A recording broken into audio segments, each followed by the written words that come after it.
Eu queria falar hoje sobre uma coisa que parece totalmente incoerente. A palavra do Senhor, ela exorta os filhos de Deus, que em princípio adoram o Deus verdadeiro, a não ser idólatras.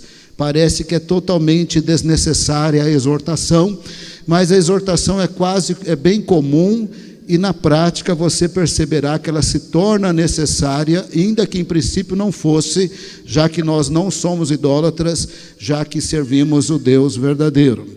A pergunta que nós fazemos, e para entender o assunto, por que Deus é tão contra a idolatria?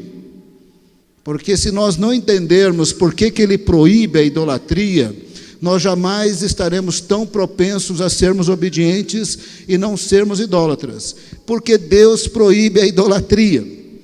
Deus proíbe a idolatria porque houve um tempo que não existia nada, só existia o eterno Deus. O eterno Deus passou a criar todas as coisas. Temos uma indicação na Bíblia que primeiro Ele cria esse mundo espiritual, onde tem anjos, arcanjos e querubins, seres viventes, que não temos muita ideia do que são, mas a Bíblia fala de 4 seres viventes. Há um dado momento que o Senhor passa a criar todas as coisas do mundo espiritual, Ele passa a criar todas as coisas do mundo material. O que Deus não é, Ele não é aquilo que Ele criou. Deus é totalmente contra a idolatria, porque num ídolo, você pode ter um ídolo de ouro, de prata, de madeira, de pedra, de ferro, de bronze. Deus não é o que Ele criou. Quando não havia nada, havia Deus, e Deus criou todas as coisas. Ele não é o que Ele criou. E Deus também não é o que o homem, criado por Ele, imagina. Quando um ser humano imagina um Baal, por exemplo, e faz uma estátua de Baal, Deus não é aquilo que Ele criou e também não é o que o homem imaginou para fazer aquela estátua. Então Deus é totalmente contra a idolatria. A idolatria óbvia, que tem um ídolo, que tem uma estátua. Mas Deus também é totalmente contra idolatrias sem estátuas. Essas são as mais perigosas. Alguém vai ficar ofendido comigo, mas presta bem atenção. Vou te dar vários exemplos de idolatria sem estátuas. Primeiro exemplo que eu quero dar é o próprio judaísmo. O judaísmo é uma idolatria sem estátua. Talvez você vai ficar chocado, já que nossas raízes estão no judaísmo. Mas o judaísmo tem um conceito de Deus que não é o conceito da Bíblia. O judaísmo tem um conceito de Messias que não é o conceito da Bíblia. O judaísmo tem um conceito de salvação, de santidade, de oração e de jejum que não são da Bíblia. O judaísmo não reconhece Jesus como Filho de Deus e o Messias, que está nas profecias. Então o judaísmo não tem uma imagem, mas é uma idolatria na forma de uma ideologia religiosa. A ideologia pode ser econômica, pode ser política, tem muitas ideologias que são idolatrias, que tomam o lugar de Deus sem nenhuma imagem. Tem a idolatria grotesca de um ídolo, é óbvia, e tem a idolatria sutil de ideologias religiosas ou não, sem imagens, que tomam o lugar de Deus. O judaísmo é uma idolatria. O islamismo é uma idolatria sem imagem. Inclusive, se alguém fizer um desenho de Alá ou do profeta Muhammad, vai ter bomba por parte dos radicais. Lá na Dinamarca teve muito problema, em Paris teve muito problema, porque um jornal fez desenhinhos de Muhammad, assim, daquele humor bem irreverente. Os radicais foram lá, mataram jornalistas e tudo mais, porque não pode ter a representação em imagem e nem mesmo em escultura de Alá ou de Muhammad. Então, o islamismo não tem nenhuma imagem, mas é uma idolatria sem imagem. Outro conceito de Deus: nega a divindade de Jesus, nega a crucificação de Jesus, portanto a sua morte, a sua ressurreição, a sua ascensão, nega a autoridade da Bíblia e nega muitas outras coisas.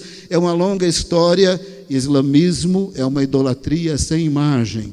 Judaísmo, não quero ofender ninguém. Maçonaria, não quero ofender ninguém, mas são fatos públicos. Ao citar nomes, são fatos públicos, porque conhecemos o corpo doutrinário, é público, eu posso falar.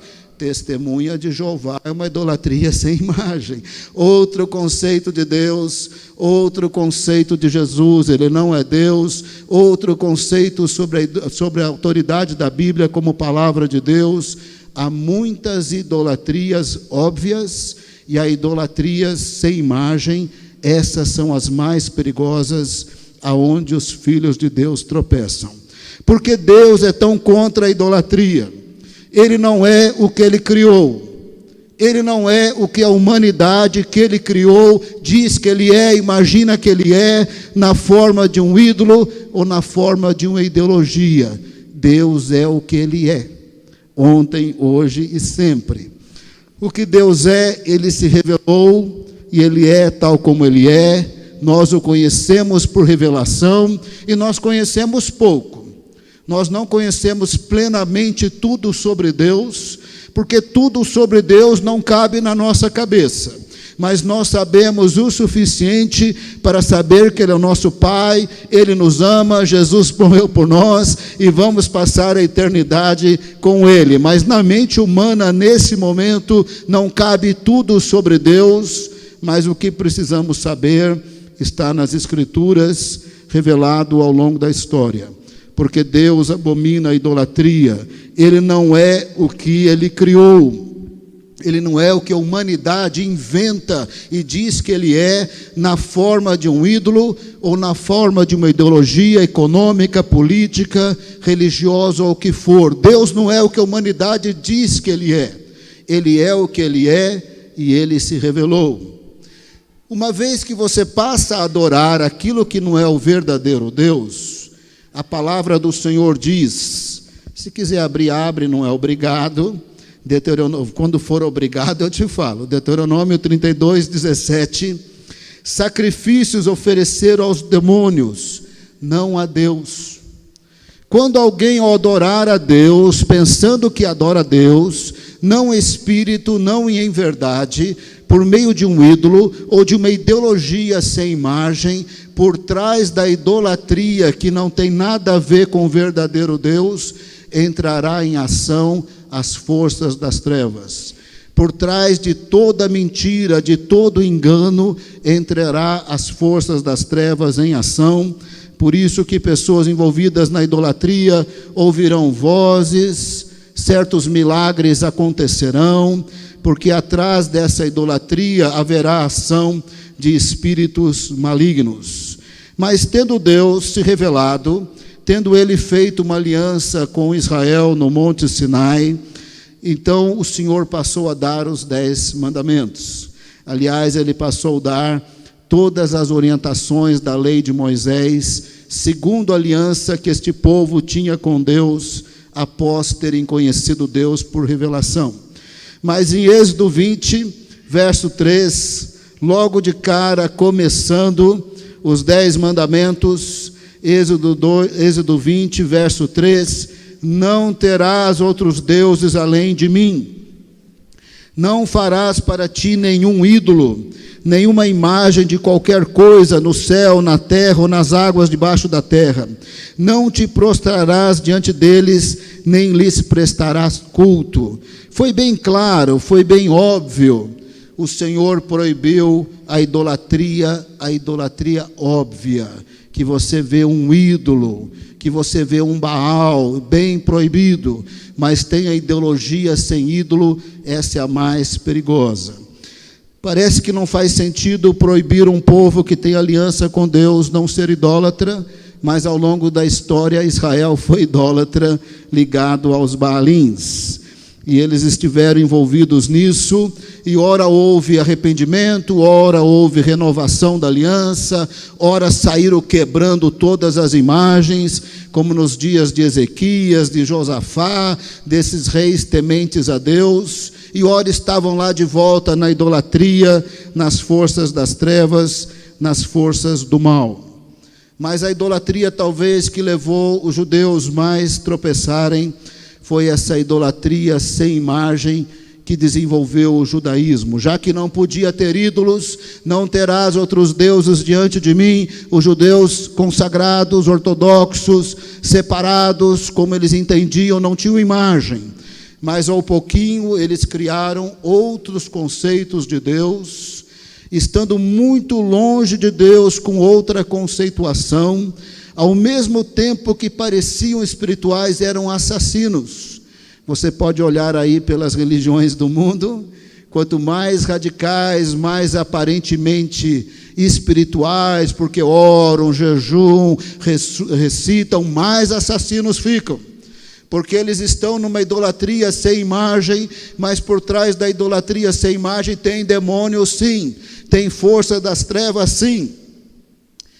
Nos 3 anos de ministério de Jesus, nós não sabemos porquê, mas temos uma indicação que o apóstolo Paulo não estava em Israel. Talvez pela expansão do cristianismo, ele vai até Jerusalém para conversar com o Sinédrio o que tinha acontecido. O Sinédrio é este fórum para assuntos religiosos, onde era composto por 71 homens de muita autoridade e de muita influência nas questões religiosas. Ora eram doutores da lei, ora eram simplesmente homens muito bem respeitados, como José da Arimateia. 71 homens decidiam essas questões. E lá foi o apóstolo Paulo, na época chamado Saulo, o seu nome em hebraico, conversar com o Sinédrio, o que é que está acontecendo. Evidentemente que ele foi um aluno muito brilhante de Gamaliel, muito respeitado, não demorou muito, ele fazia parte das discussões que se opunham à fé de Jesus. A indicação é que talvez ele foi membro do Sinédrio, porque só o Sinédrio votava. Lembra que para matar Jesus eles se reuniram e votaram. Para matar Jesus não era tão fácil, o Império Romano podia executar, mas não os judeus.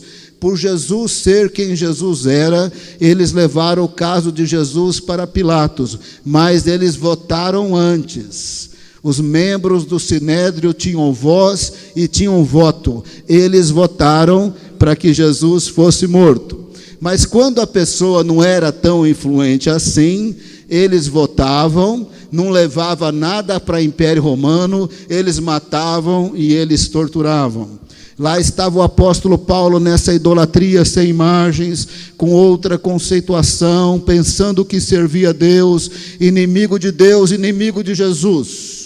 Lá estava ele votando na morte de Estevão e na morte de outros. Lá estava ele votando junto com o Sinédrio e arrasando ali na Judeia. Mas ele também ia com cartas do Sinédrio para outras cidades e junto com anciãos de outras sinagogas, votava também, matava também, torturava também, obrigava a blasfemar, porque ele era um idólatra de uma idolatria sem imagem. Atos 26, acompanha comigo. Paulo estava se defendendo, apresentando seu caso diante do rei Agripa. Atos 26, Atos 26, verso 9, acompanha comigo, eu vou ler vários versos, é muito importante que você acompanhe, nem que seja na sua tradução. Atos 26, verso 9. Eu também estava convencido que eu deveria fazer tudo possível para me opor ao nome de Jesus o Nazareno. Verso 10. E foi exatamente isso que eu fiz em Jerusalém. Com autorização dos chefes dos sacerdotes do Sinédrio, lancei muitos santos na prisão.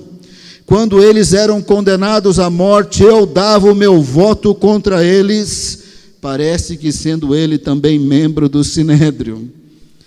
E longa história, hein? Se ele era membro do Sinédrio, ele foi casado, quando ele se converteu, acabou o casamento, especulações. Verso 11. Muitas vezes eu ia de uma sinagoga para outra a fim de castigá-los. Eu tentava forçá-los a blasfemar. Em minha fúria contra eles, nesse se opor a Jesus de toda forma, na minha fúria contra eles, cheguei a ir às cidades estrangeiras para persegui-los. Nessa perseguição envolvia tortura, nessa perseguição envolvia matar. O apóstolo Paulo, envolvido na idolatria sem imagem, estava nas trevas e servindo demônios, e matava e perseguia a igreja. No verso 12 aconteceu algo muito maravilhoso. Numa dessas viagens, eu estava indo para Damasco com autorização e permissão do Sinédrio. Verso 13, por volta do meio-dia, Oriente Médio, muito claro, por volta do meio-dia, ó rei, estando eu a caminho, vi uma luz mais resplandecente que o sol, brilhando ao meu redor e ao redor dos que iam comigo. A luz de Jesus brilhou mais que o sol. Sabemos por outra passagem que eles estavam de cavalo. E os cavalos não conseguiram enxergar, ninguém enxergava mais nada, era tanto brilho, todo mundo fechou os olhos, caiu todo mundo. Verso 14, todos caímos por terra. Então ouvi uma voz que me dizia em aramaico, Saulo, Saulo, por que você me persegue? Resistir contra o aguilhão, contra essa vara que tem na sua ponta, um metal pontiagudo usado para conduzir gado, resistir contra essa ponta aí de metal, esse aguilhão, dói muito. Resistir contra mim é complicado. Resistir contra mim é complicado resistir contra o poderoso, contra o eterno, contra o verdadeiro Deus. Em outras palavras, você está na idolatria, sem imagem, com os demônios, não vai dar certo. Resistir contra o aguilhão dói muito. Verso 15, então eu perguntei, quem és tu, Senhor? Respondeu, sou Jesus, quem você está perseguindo. O verso não contém detalhes, mas podemos imaginar. A presença do Senhor Jesus e a aparição de Jesus foi tão forte que Paulo já está se arrependendo, já está se convertendo, já está crendo, quando no verso 16 o Senhor diz assim, levanta, fique em pé, eu te apareci para te constituir servo e testemunha do que você viu a meu respeito e do que eu ainda vou te mostrar. Eu apareci para você pessoalmente, para você saber que eu estou vivo, para você saber que é verdade, para você saber que Deus nós conhecemos por revelação e não por inventação da mente humana, quer a mente humana faça um ídolo, quer a mente humana faça uma ideologia econômica, política ou religiosa. Deus não se conhece assim. Deus se conhece por arrependimento de pecado e fé e por manifestações de Deus na história. Eu apareci para você ser uma testemunha. Para quem? Verso 17. Eu o livrarei do seu próprio povo. Você vai pregar para os judeus. E ele pregava nas sinagogas. Eu te livrarei dos gentios, aos quais eu o envio. Para pensar se Deus não livrou Paulo. Paulo se converteu, começou a pregar em Damasco, a coisa complicou, ele saiu vivo dali. Paulo chegou em Jerusalém, onde tinha um sinédrio, o lugar mais perigoso do mundo para ele, pregou, jogaram ele muro abaixo num cesto, saiu vivo dali. Paulo foi para a Arábia, não temos detalhes, mas deve ter pregado, porque quando ele faz uma lista das suas perseguições, ele diz, o rei Nabateu me perseguiu, esse era um rei da Arábia, saiu vivo dali. Paulo estava em Tarso, quando Barnabé foi procurá-lo, saiu vivo dali. Paulo pregou 1 ano em Antioquia, na Síria, para uma numerosa multidão, saiu vivo dali. O Senhor o mandou para os Gálatas, nesse mais ou menos leste aqui da Turquia, foi odiado em Icônio, apedrejado, dado como morto em Listra, saiu vivo dali, arrebentado, mas saiu vivo. Paulo chegou na Macedônia, foi açoitado, foi colocado na prisão, seu pé ali no tronco, saiu vivo dali, arrebentado, machucado, mas saiu vivo dali. Paulo pregou em 2 períodos, 3 anos em Éfeso. Uma multidão gritava, grande Diana dos Efésios. Quase que Paulo vai lá, porque ele era muito destemido, a igreja não deixou, os presbíteros não deixaram, saiu vivo de Éfeso. O Senhor enviou Paulo para Jerusalém, dizendo: te espera cadeias e prisões. Ali ele foi preso, saiu vivo dali, porque ele disse: eu sou cidadão romano. Na mesma hora os soldados romanos rodearam, ninguém põe a mão nele. Ele estava preso, mas simultaneamente protegido pelo império. Saiu preso dali. 50 homens oravam e jejuavam para matá-lo. Saiu preso dali. Foi para Cesareia, 2 anos preso. Saiu preso, vivo dali. Passou por um naufrágio. Saiu vivo dali. Morreu em Roma, onde o Senhor disse que ele chegaria. E em Roma Deus não livrou. Chegou a hora de morrer, morreu. Mas o Senhor disse: eu te livrarei do povo que você vai pregar, das nações e também dos judeus. Verso 18, Atos 26. O que você vai fazer como a minha testemunha? Agora que você saiu dessa idolatria sem imagem, das trevas para a luz, você vai pregar no poder, na autoridade do Espírito Santo, como ele disse em outras passagens. E no verso 18, ao pregar, você vai abrir-lhes os olhos, você vai convertê-los das trevas para a luz, do poder de Satanás, da idolatria, das imagens, das ideologias, onde tem demônios. Você vai tirá-lo das trevas para a luz, do poder de Satanás para Deus, a fim de que receba o perdão dos pecados e herança entre os que são santificados pela fé em mim. Saiu Paulo pregando por todos esses lados, saindo vivinho, com toda a perseguição, saiu vivinho, chegou vivo em Roma, e foi muito usado por Deus, e no processo ele tirou muitas pessoas das trevas para a luz. Mas aonde deu mais avivamento nos dias de Paulo, Atos 19, foi em Éfeso. Em Éfeso, quando finalmente ele chegou em Éfeso, teve um avivamento tremendo.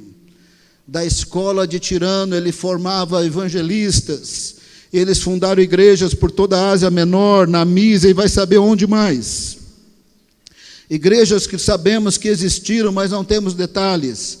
A igreja de Colosso, por exemplo, não sabemos como começou, mas lemos carta aos Colossenses. A igreja de Hierápolis, não temos notícias, de Esmirna, de Pérgamo, de Tiatira, tantas igrejas fundadas a partir do movimento de Éfeso.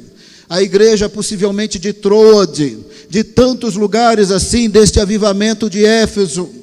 E ali estava Paulo cumprindo o que o Senhor Jesus disse quando apareceu para ele: eu te tiro das trevas, eu te tiro de uma idolatria, de uma religião morta, sem religião, que faz você matar, torturar, você é um assassino. Eu te tiro das trevas para a luz, para ser uma testemunha, e você vai tirar do poder das trevas para Deus, por todo esse império romano. Eu vou te usar. E lá foi Paulo sendo muito usado, no avivamento de Éfeso, Atos 19, verso 18, acompanha com a sua Bíblia. Muitos dos que creram, viam e confessavam e declaravam abertamente suas más obras. Grande número dos que tinham praticado ocultismo, reuniram seus livros e os queimaram publicamente. Calculado o valor total, chegou a 50.000 dracmas, mais ou menos a diária de 50.000 pessoas.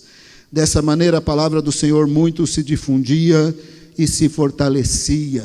E assim, pela revelação de Deus e do seu poder, as pessoas saíam das trevas para a luz. Mas eu disse, e comecei dizendo, que a palavra do Senhor exorta os filhos de Deus não serem idólatras. Apesar que não faz nenhum sentido, porque saímos das trevas para a luz, porque não temos imagens, porque não queremos ser idólatras, queremos adorar o Deus verdadeiro, mas devagarzinho, principalmente idolatria sem imagem, confunde muitas pessoas, e muitos crentes entram na idolatria. A idolatria sem imagem, ela é muito sutil, ela costuma ter mais ou menos essas características. Aparece um profeta. Esse profeta não fala pelo Espírito Santo. Esse profeta nega as Escrituras de maneira mais direta ou de maneira mais sutil. É profecia de demônios.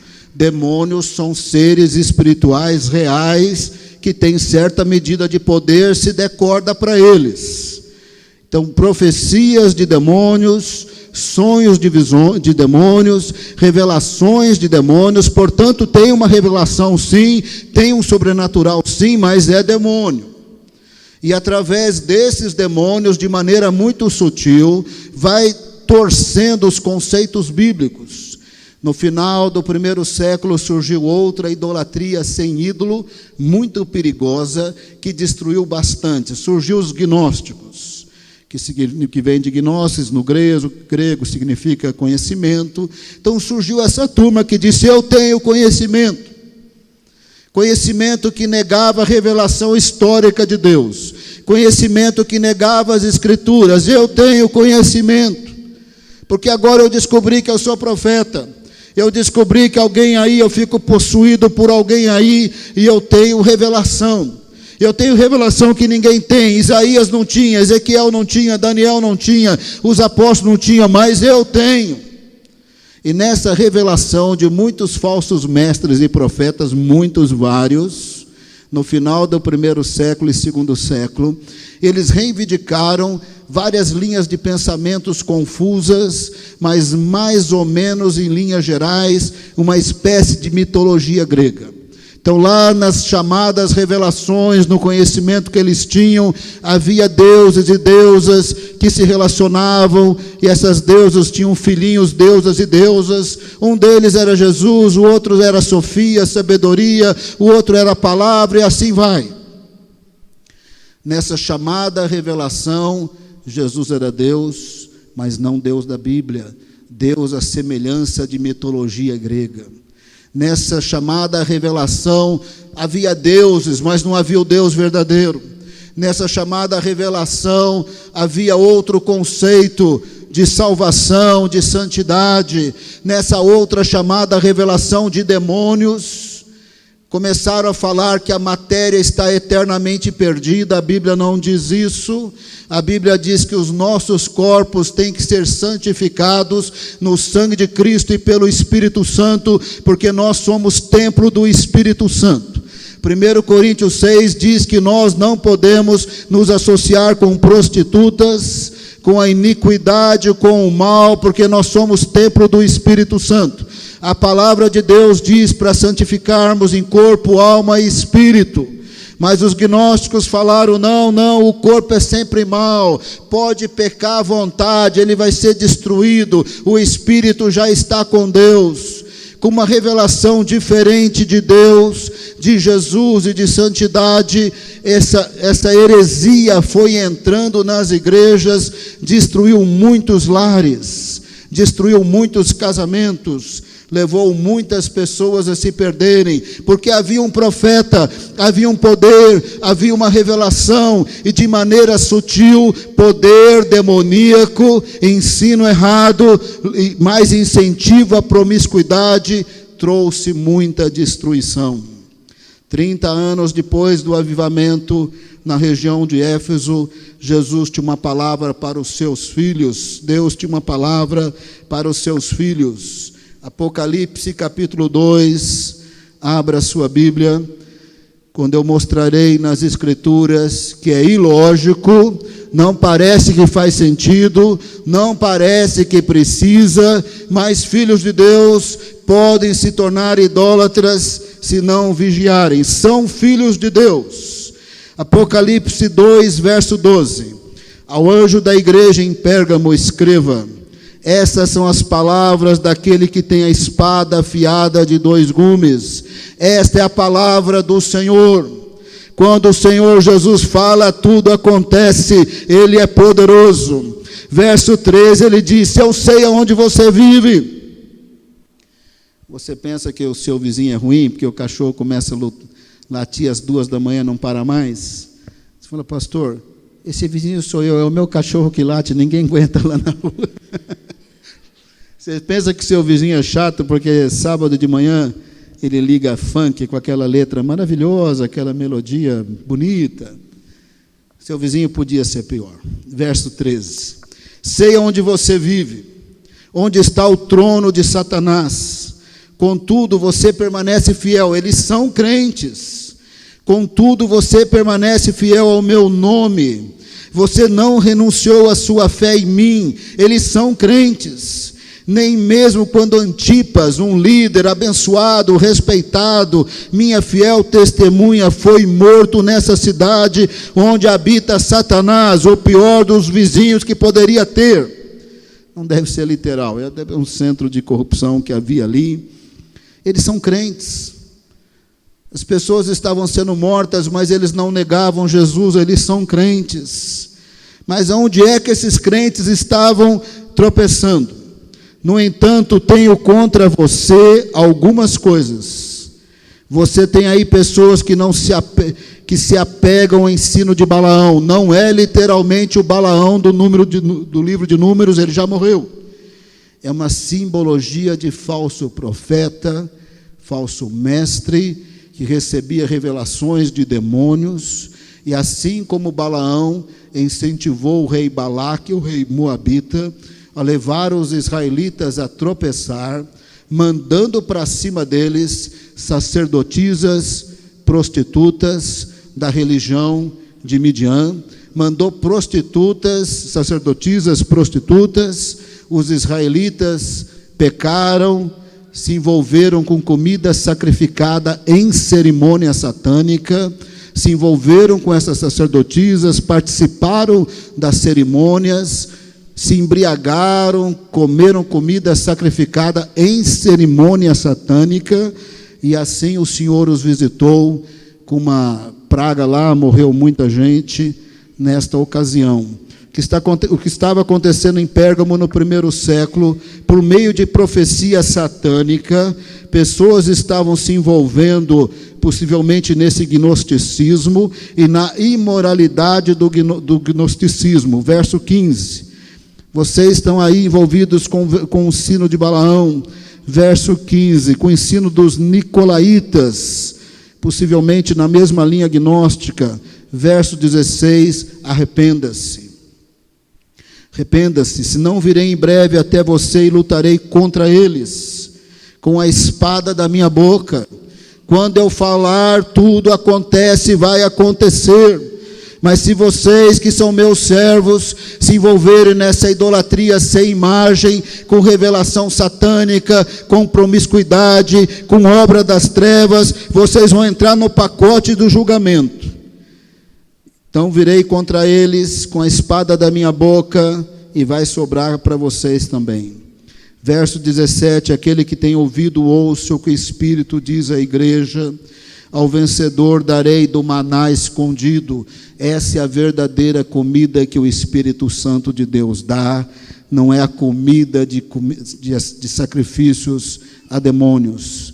Também lhe darei uma pedra branca com um novo nome nela inscrito. Aqui eu começo a mostrar para você que na Bíblia tem exortação para filho de Deus não ser idólatra. Mas espera aí, pastor, eu não sou idólatra, eu creio em Jesus. Mas o pessoal de Pérgamo também não era idólatra. Eles eram fiéis, matavam Antipas, eles não negavam Jesus, eles eram fiéis.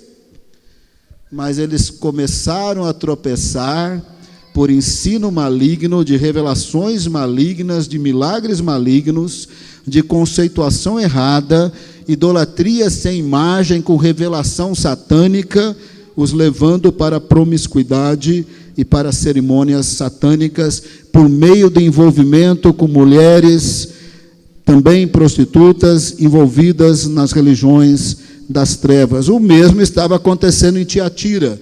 Apocalipse 2:18. Ao anjo da igreja em Tiatira escreva: essas são as palavras do Filho de Deus, cujos olhos são como chama de fogo e os pés como bronze reluzente. Presta atenção, são crentes. Conheço as suas obras, o seu amor, a sua fé, o seu serviço, a sua perseverança. Sei que você está fazendo mais agora do que antes, você melhorou. Mas no verso 20, tenho contra você que você tolera a Jezabel. Não é literalmente o Jezabel, esposa de Acabe, ela já estava morta. É na semelhança de Jezabel, que envolvida com Baal, tinha os seus falsos profetas, as suas revelações satânicas, as suas cerimônias satânicas, que também tinha toda a promiscuidade das sacerdotisas prostitutas. Eu tenho contra você, você tolera a Jezabel, aquela mulher que se diz profetiza. Com seus ensinos ela induz os meus servos à imoralidade sexual, a comerem alimentos sacrificados aos ídolos. Dei-lhe tempo para que se arrependesse da sua imoralidade sexual, mas ela não quer se arrepender. Por isso vou fazê-la adoecer e trarei grande sofrimento aos que cometem adultério com ela, a não ser que se arrependam das obras que ela pratica. Mas os filhos dela pioraram tanto que para eles Jesus ia matar. Verso 23, matarei os filhos desta mulher. Verso 25, tão somente apegue-se com firmeza ao que vocês têm, até que eu venha. Aquele que vencer e fizer a minha vontade até o fim, darei autoridade sobre as nações. Quando eu comecei a falar, eu disse que é uma exortação na palavra de Deus para os filhos de Deus não serem idólatras. Raramente um pastor prega isso, raramente ele fala isso, porque o crente é, em princípio, servo de Jesus, confessa com a sua boca que Ele é o Senhor, o Salvador, não é idólatra, tirou da sua casa os ídolos, e se não tirou, está na hora de tirar. Tirou da sua casa tudo que é ocultismo, tudo que é revista, lá com passe ou o que for, palavra mágica, cerimônia, invocação, o que for, tem que tirar e queimar. Mas os crentes, sem perceber, se envolvem nas idolatrias ideológicas, às vezes econômicas, às vezes políticas, às vezes religiosas, às vezes se envolvem com maçonaria. Vai desculpar se eu ofendo alguém, não quero ofender, mas é outro tipo de idolatria, sem imagem, mas com outra conceituação e muitas outras complicações. Você percebe que em Pérgamo, Tiatira, o tropeço não foi tão óbvio. Ninguém disse, vem aqui e adore esse ídolo. A idolatria sem imagem foi por meio de milagres e profecias satânicas, instigando a carne à prostituição. No processo de prostituição vinha toda uma cerimônia também satânica, alimento oferecido a Satanás, e assim alguns deles estavam entrando na perdição, como muitos entraram do gnosticismo. E aí as exortações do Senhor nestas cartas: sai dessa, eu estou me voltando contra isso. Se você fizer parte, você está no pacote, você vai sobrar para você. Mas se você se arrepender, se você vencer, vai ser diferente. Uma terceira passagem muito importante, geralmente os pastores não falam, mas hoje o assunto é esse para você saber. Na cidade de Corinto era muito complicado. Pensa no lugar que tudo é do capeta. É a cidade do Corinto, Atenas, a Grécia inteira. Pensa no lugar que tinha estátuas da mitologia grega para todo lado. Pensa no lugar que tinha templos de mitologia grega de todo lado. Pensa no lugar que tinha sacerdotes para todo lado. Pensa em alguém que se converteu e toda a família não converteu ainda. A família vai nos templos ainda e o chama. Pensa no lugar que está tudo consagrado ao diabo e não sobra nada. É meio complicado. 1 Coríntios 10. Se você estiver num lugar desse, em termos gerais nós estamos, presta bem atenção, a palavra do Senhor é clara. Se estiver no supermercado, o produto lá in natura ou industrializado foi criado por Deus. A matéria que está lá foi criada por Deus. Não importa quem é o dono do supermercado, ele é maçom, ele é isso, ele é aquilo, ele invoca espíritos, não interessa. Aí é uma relação comercial. Você vai comprar um produto e vai pagar, você não está adorando Satanás. Às vezes o pessoal fala, porque do McDonald's é consagrado, não sei o quê. Está no mercado, irmão, compra, ora e come. Não é cerimônia satânica, está no supermercado.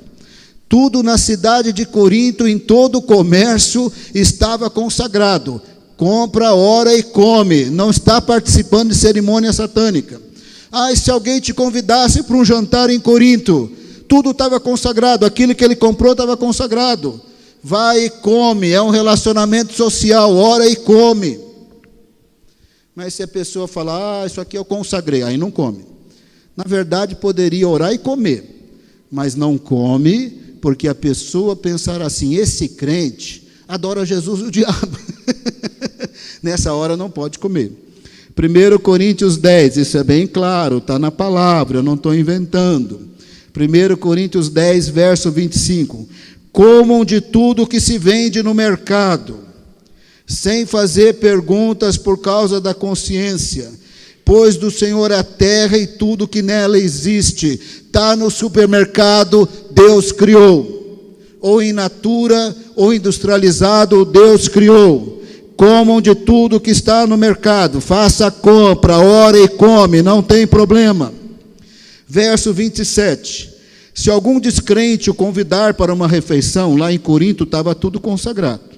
Se algum descrente o convidar para uma refeição e você quiser ir, coma de tudo que for apresentado sem nada perguntar. Apresentou na sua presença, não pergunta, o açougueiro é encapetado?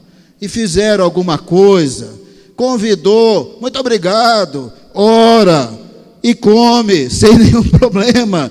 Se algum descrente o convidar para uma refeição e você quiser ir, come de tudo que lhe for apresentado, evidentemente com oração, baseado em outra passagem, sem nada perguntar por causa da consciência. Verso 28. Mas se alguém lhe disser, isso foi oferecido em sacrifício, não coma, tanto por causa da pessoa que o comentou, como da consciência. Se ele falar, foi oferecido, não coma. Você poderia até comer, orar, agradecer, mas ele vai pensar assim, quando eu falei que foi consagrado a tal Deus, então o crente pode adorar Jesus e tal Deus. Nessa hora não coma, por causa do que a pessoa disse. Se estiver no mercado, pode comer. Te convidou para jantar, ora e come. O que crente não pode, participar de cerimônia satânica. Lá em Corinto iam convidar, vem para o templo, vem para cá, vem para lá. E também a mitologia grega desembocava também em promiscuidades. Todo o Império Romano estava envolvido em promiscuidades, também ligado aos deuses gregos, que os romanos deram outros nomes, mas desembocava tudo em promiscuidade. Calígula e a sua turma toda, nas suas festas, estavam nas promiscuidades. Crente não pode participar. 1 Coríntios 10, 7, tão claro. 1 Coríntios 10, 7, não sejam idólatras. Paulo agora vai fazer alusão ao tempo de Balaão. Não sejam idólatras, como alguns deles foram, conforme está escrito. O povo se assentou para comer e beber e levantou-se para se entregar à farra.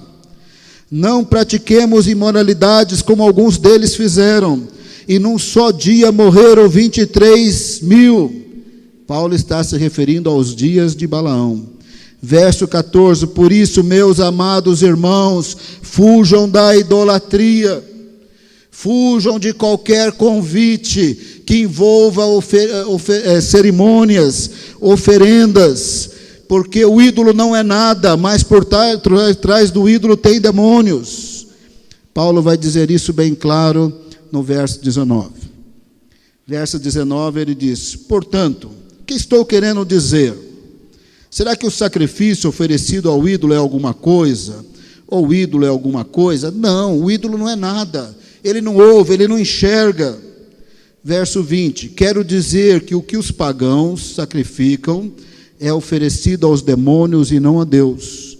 E não quero que vocês tenham comunhão com os demônios. Verso 21, vocês não podem beber o cálice do Senhor na ceia próximo sábado, vocês às 19h30, vocês não podem beber do cálice do Senhor e do cálice dos demônios, não podem participar da mesa do Senhor e da mesa dos demônios. Sem dizer que a primeira epístola de João termina dizendo exatamente isso, para não serem idólatras, não se envolverem com a idolatria. Deus abomina a idolatria. Ele não é o que ele criou. Ele não é o que a humanidade imagina que ele é, fazendo um ídolo. Ele não é o que a humanidade faz por meio de uma ideologia econômica ou política ou religiosa que nega Deus e os conceitos bíblicos.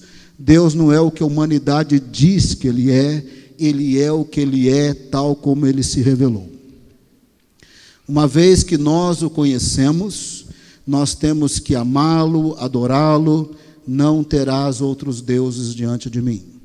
Os crentes não tropeçam tanto com a idolatria óbvia de ídolos, apesar que muitos tropeçarão na promiscuidade, às vezes também com ídolos.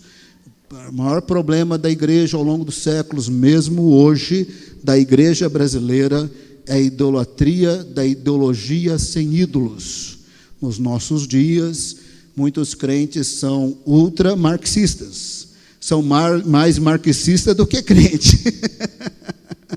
O marxismo, por definição, nega que Deus existe, nega a autoridade das Escrituras, ainda que o marxismo teve um lado bom, de vamos distribuir melhor a renda, vamos não ter tanta injustiça social, não vamos ter 1% de bilionário, o resto pobre. Essa parte é boa, porque o homem foi criado à imagem e semelhança de Deus, nem tudo que a humanidade pensa é bobagem.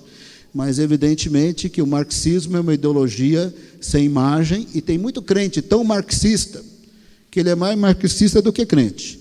Ele é tão marxista que ele passa a interpretar a Bíblia à luz do marxismo e fazer afirmações sobre o reino de Deus e valores que nem sempre são os valores das Escrituras. Mas nas nossas igrejas nós também temos os maçons, quer seja igreja pentecostal também, que era coisa mais de igreja tradicional, mas as igrejas pentecostais têm muitos pastores pondo o pezinho na maçonaria, porque lá na maçonaria vai o juiz poderoso na cidade, lá vai o promotor poderoso da cidade, lá vai o delegado, vai o empresário, aí o pastor se sente importante, que ele está no meio dos ricos, fazendo voto aqui, voto ali, cerimônia aqui, cerimônia ali. Fugir da idolatria, principalmente dessa idolatria sem imagem, mas que tem envolvido muitos crentes do Brasil hoje, ao longo dos séculos, e na Ásia Menor. Não parece fazer sentido pregar o que eu estou pregando, mas é uma realidade que as pessoas têm se envolvido, e há irmãos que, infelizmente, sem querer, assim, ser o juiz, mas citando um fato histórico, deixaram as igrejas evangélicas para ser testemunha de Jeová. A testemunha de Jeová não diz que Jesus é Deus, diz que ele é um arcanjo que se tornou homem e morreu numa estaca. Nega a divindade de Jesus, nega a trindade, nega a autoridade da Bíblia, deixa a igreja para se tornar uma espécie de idólatra sem imagem, mas que acontece ao longo dos séculos. A minha exortação para vocês: tome cuidado com os Balaão dos dias de hoje, com Jezabel. Às vezes o fascínio por profecia é tão grande que ele fica com a profecia e não tem problema que o profeta não vive como deveria viver. Não tem problema que o profeta não tem ética. Não tem problema que o profeta nega as doutrinas bíblicas tão claramente reveladas. Mas ele tem poder, tem revelação. Ele falou tudo de mim, mas demônio sabe tudo de você. Ele sabe mais de você do que você mesmo. Ele é que nem um leão rodando ao seu redor. Ele sabe a hora que você levanta, que você deita, sabe tudo. Se mandar contar a história da sua vida, ele lembra melhor do que você. Então, falou tudo de mim, não significa que a profecia foi de Deus. Você ainda terá que ter discernimento do Espírito Santo, ainda terá que ter as suas cautelas. Vamos abaixar nossas cabeças, vamos orar. A idolatria mais perigosa é invisível sem ídolo. Às vezes essa idolatria é a televisão, não é uma imagem de um santo, mas tomou o lugar de Deus. Às vezes são amizades que a gente recusa não manter, mesmo quando as amizades se tornaram na prática a roda dos escarnecedores, que a Bíblia tão claramente diz para não se assentar à roda dos escarnecedores. Não quer dizer que nós não teremos amigos que não conhecem Jesus, mas quer dizer que nós não participamos das suas conversas irreverentes, com suas conversas impuras. Nós não podemos fazer parte dessas conversas.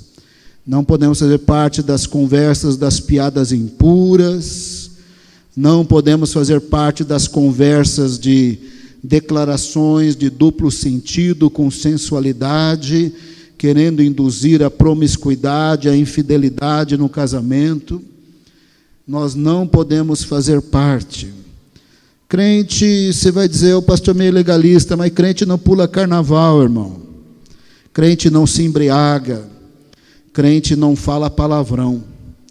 O apóstolo Paulo diz, não saia da sua boca a palavra torpe. Está na Bíblia, é claro. A palavra do Senhor tem tantas orientações que nós conseguiríamos obedecer com a ajuda do Espírito Santo. Aí onde você está, a exortação do Senhor é bem clara. Eu queria falar para você que a história da igreja no segundo século não teve gnosticismo. Eu gostaria de falar para você que não teve crentes desviando na promiscuidade, não teve casamentos acabando. É isso que eu gostaria de falar para você, mas isso não é verdade. A promiscuidade entrou nas igrejas, lares foram destruídos, tudo isso descrito pelo pai da igreja, Irineu. Gostaria de falar para você que as ideologias e as idolatrias sem imagem não têm entrado na nossa igreja, não atrapalham nossos teólogos, nossos pregadores. Isso não é verdade. Nós temos pregadores negando a soberania de Deus, temos pregadores, é tão óbvio a soberania de Deus no texto bíblico. Se você crê que a Bíblia é a sua regra de fé e prática, não tem como negar que Deus é soberano, até sobre o mal. Se nós não quisermos crer na Bíblia, tudo bem, mas se a Bíblia é nossa regra de fé e prática, não dá para negar que Deus é Senhor, que Ele é soberano, que Ele é o Senhor da história.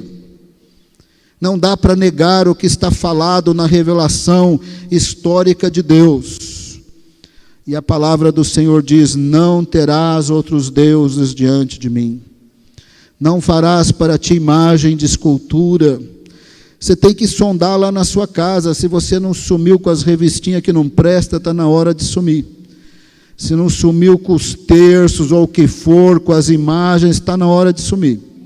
Sem desrespeito a ninguém, a religião nenhuma, mas a palavra do Senhor nos exorta a não sermos idólatras.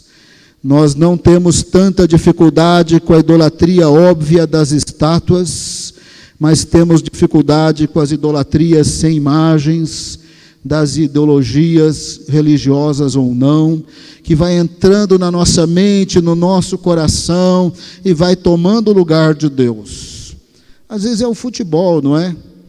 Vai ter a final do jogo, eu podia orar, mas bem na hora do culto eu vou ficar em casa. Tantas coisas vão tomando o lugar de Deus, e o Senhor fica em segundo lugar. Não quer dizer que você nunca vai poder faltar no culto, mas temos que tomar cuidado para não deixar que coisas passageiras, temporais, tomem o lugar do Senhor. Aí onde você está, faça uma oração ao Senhor, uma oração pessoal, particular. Qual é a idolatria invisível, mas poderosa, que tem levado você a tropeçar? Qual a idolatria que tem te colocado longe de Deus, tem tomado o lugar do Senhor na sua vida? A palavra do Senhor é tão óbvia. Paulo disse para os coríntios, não sejam idólatras, fujam da idolatria. Lá na operação comercial você pode comprar, orar e comer, mas participar de cerimônia pagã em templo você não pode. Dentro de uma casa, se falar que é para demônio, que é para ídolo, você não pode. Você não pode tomar a ceia do Senhor e a ceia do diabo, tudo ao mesmo tempo. Então, aquilo que o Espírito Santo falou à sua mente, ao seu coração, arrependa-se, fala para o Senhor te ajudar com o Espírito Santo. Você quer libertação total daquilo que te tira do caminho do Senhor, da vontade do Senhor. Você quer libertação total daquilo que não agrada a Deus, daquilo que toma o lugar de Deus. Você quer libertação total. Você pode ganhar dinheiro e bastante dinheiro. A Bíblia, isso é bem claro, que os servos de Deus foram abençoados. Mas o Senhor Jesus disse que o dinheiro também é um Deus. Ele o chamou de Mamon, um Deus do dinheiro. O dinheiro não pode controlar sua vida. Ele não pode tomar o lugar de Deus. Mas se você andar com o Senhor, você terá muito dinheiro. Muita sabedoria, muito insight, muitas maneiras de ganhar dinheiro, mas o dinheiro será também para a glória de Deus, sem dominar a sua vida. Aquilo que não é bom, tem pessoas deixando o Senhor por causa de decisões de casar com quem nem crente é, se envolvendo em julgos desiguais que os separam de Deus. Senhor amado, nós nos colocamos na Tua presença e nós fazemos um convite ao Senhor, ao Teu Espírito Santo. Sonda o nosso coração, vê se há em nós algum caminho mau, livra-nos, Senhor, do caminho da iniquidade, livra-nos do caminho da idolatria. Parece estranho que nós tenhamos que nos preocupar e não sermos idólatras, mas a história mostra, e o texto bíblico mostra, que se nós não tomarmos cuidado, nós nos tornamos idólatras. Senhor, eu estou pensando da idolatria sutil, das ideologias religiosas ou não, que tem convencido irmãos, às vezes vem na forma de teologias que negam as Escrituras. E quantos abraçam essas teologias e ficam com as teologias, mesmo quando as teologias são tão contrárias ao texto bíblico. Senhor amado, perdoa, Senhor, o pecado de idolatria da Tua igreja. Perdoa, Senhor, o pecado da imprudência com profecias, negando as Escrituras, as doutrinas, e levando à perdição, levando à promiscuidade, a uma vida de impureza. Perdoa, Senhor amado. Na nossa humanidade, de repente, a gente vira Pérgamo, a gente vira Tiatira, somos tão fiéis por um lado e por outro lado, o pezinho vai entrando numa idolatria sutil. Mas nós convidamos o Senhor, o Teu Espírito Santo, para nos fazer ver, perceber, ter discernimento. Nós oramos por discernimento. Nós queremos enxergar as idolatrias sutis, para nós não fazermos parte disso. Nós queremos aceitar as exortações do Senhor nas cartas às 7 igrejas do Apocalipse. Nós não queremos contato com os nicolaítas, com Balaão, com Jezabel dos nossos dias. Nós queremos discernimento, queremos ver, queremos perceber, não queremos ser idólatras. Senhor Jesus, ajuda-nos. A palavra do Senhor é tão maravilhosa. A palavra do Senhor diz que a Tua palavra é como a espada de 2 gumes, os Teus olhos como chamas de fogo. Senhor Jesus, o Senhor Jesus que transformou o apóstolo Paulo de assassino, torturador, em apóstolo de Cristo em menos de 1 minuto. Senhor Jesus que transforma as pessoas em menos de 1 minuto. Senhor Jesus que liberta do álcool em menos de 1 minuto. Senhor Jesus, que liberta das drogas em menos de 1 minuto. Senhor Jesus, que cura da depressão em menos de 1 minuto. Senhor Jesus, que batiza com o Espírito Santo, que renova a sua igreja e santifica a sua igreja. Nós nos apresentamos diante do Senhor como oferta viva. Sonda o nosso coração, dá-nos discernimento, dá-nos impulso interior para resistir o mal. Dá-nos impulso interior para rejeitar toda a idolatria e confessar e quebrar todos os laços com as trevas. Por trás da idolatria, com imagens ou sem imagens, idolatria com imagem ou na forma de ideologias, tem demônios e nós não temos parte com eles. Temos parte somente com o Senhor.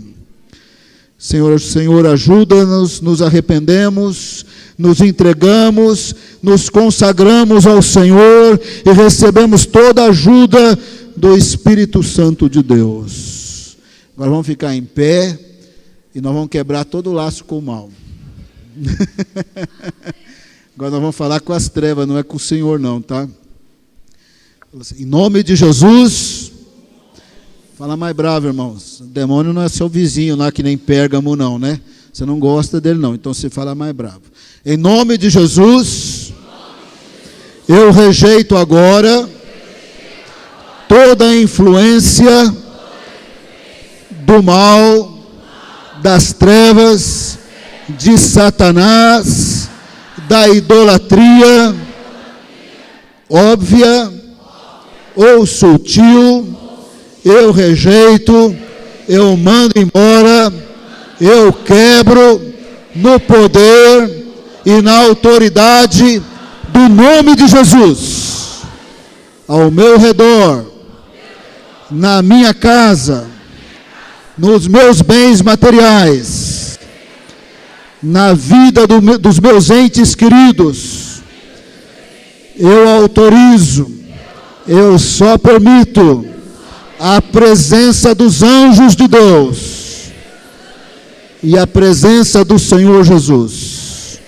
Declaro tudo isso no poder e na autoridade do nome de Jesus. Amém, aleluia.